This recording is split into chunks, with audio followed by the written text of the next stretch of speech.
40 વીઘાનું વિક્રાંતા સીડ્સની મરચીનું વાવેતર ચાલુ. 20 વીઘા વિક્રાંતા મનીષનું વાવેતર પૂરું થઈ ગયું. હવે આજે આ જીબરાની રોપણી ચાલુ થવાની છે.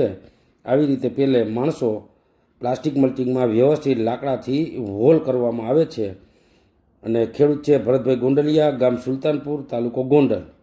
ભરતભાઈ આવી રીતે પહેલે આ કોકોપીટને આ તમને અંદર જબોરોમાં આવે છે સાફમાં, અને આ ટોળી ભરવાનું ચાલો હવે જોઈએ આપણે કેવી રીતે રોપણી કરે છે. તો પહેલે આ હોલ છે એની અંદર વ્યવસ્થિત છોડને ઉતારી દેવાનો, કમ્પ્લેટ છોડ ઊભો રહી જવો જોઈએ.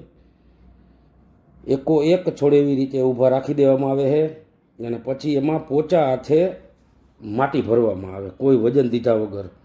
કોઈ એક માણસો વ્યવસ્થિત રોપણી કરે છે, ફૂલ દેખભાળ સાથે, જેમ નાના બાળકનો ઉછેર કરવામાં આવે છે એવી રીતે જતન કરી અને ભરતભાઈ ગોંડલિયા મરચીનું વાવેતર કરે છે.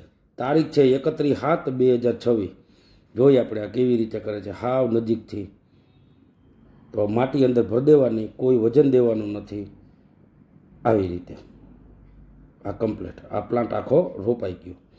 આ રોપણી કમ્પ્લેટ. હવે રોપણી આ કરે છે એ રેડી. બધાય માણસો વ્યવસ્થિત રોપણી કરે, એક આપણે જોઈ શકીએ. કોઈ જગ્યાએ કે કચાસ ચાલે નહીં.